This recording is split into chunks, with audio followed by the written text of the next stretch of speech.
Hey, what's up mga ka-Ice Master? Magandang araw at kumusta kayo? Dahil sa panalo ni Cuadro Alas mga idol, dahil dinurog niya si Nery ng pinatumba niya ng 6 na bisis mga idol, nakita natin na itong Ring Magazine page sa Facebook ibinati si Cuadro Alas. Ang Ring Magazine mga idol, alam nyo naman yan sa mga hilig sa boxing dyan, yan yung pinaka nire-respeto na organisasyon. Sila yung pumipili kung sino yung number 1 boxer sa buong mundo. Sila yung pumipili ng pound for pound fighter of the world. Mas nire-respeto yung kumbaga mas nire-respeto sila kaysa iba. At mga idol, kapag nakahawa ka ng belt ng Ring Magazine, ay masasabi natin na ikaw ang number 1 boxer ngayon sa mundo mga idol, no? Sa division mo. So ito na mga idol, after ng panalo ni Cuadro Alas kay Luis Nery, bumati yung Ring Magazine mga ka-Ice Master, bumati. So dahil dyan, makikita natin na na-recognize na ulit si Cuadro Alas sa mga organisasyon na hindi siya pinapansin noon. So makikita natin, bumati, at kung titingnan natin yung mga comment, puro positive mga idol para kay Cuadro Alas.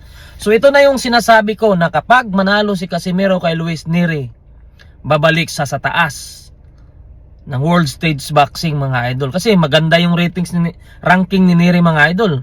Sa basta nakaranking si Nery sa featherweight, mayroon siyang number 4 doon. Di ko alam kung IBF ba yun o WBO, di ko lang napansin, check ko mamaya.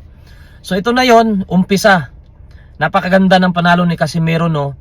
Kahit ano pang sabihin nilang dahilan na overweight lamang na si Casimero kasi nag-rehydrate si Luis Nery, overweight, wala sa kondisyon, win is a win. At hindi nyo pwedeng idahilan yung pagkatalo ni Nery dahil overweight o kulang sa training, dahil nangyari din kay Casimero yan nung lumaban siya kay Saul Sanchez, no? Na nag-overweight siya at binigyan siya ng rehydration, pero pinatulog niya pa rin si Sanchez sa isang round. So iba, kumbaga parehas ang nangyari sa kanila, pero magkaiba yung resulta. Kaya hindi nyo pwedeng idahilan na tinalo ni Casimero si Nery dahil kulang sa training. Hindi na natin problema yon. Problema na ni Nery yun, bakit hindi siya nag-training. So ito na ngayon nung umpisa mga idol, na babalik na naman sa tuktok si Cuadro Alas. Baka sa sunod na mga araw, ranking na naman ang makikita natin sa, tingin ko mas maganda siguro mag-featherweight na lang siya. Or depende naman sa kanila yan. Pero tingin ko ilalagay siya dan sa ranking sa featherweight saka super bantamweight. So nasa kanya na yon kung saan siya manatili, sa super bantamweight o sa featherweight.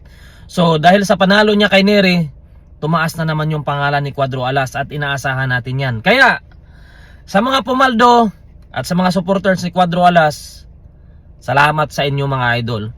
Sa mga haters, salamat pa rin sa inyo mga idol, dahil siguro dahil sa mga puna nyo na hindi mananalo si Cuadro Alas, doon nagsikap si Cuadro Alas. Doon siya nagsikap, doon niya talagang kung pinatunayan niya na kaya niyang manalo. So yun lang mga idol, no. At maraming salamat sa inyo lahat. Ice Master nga pala.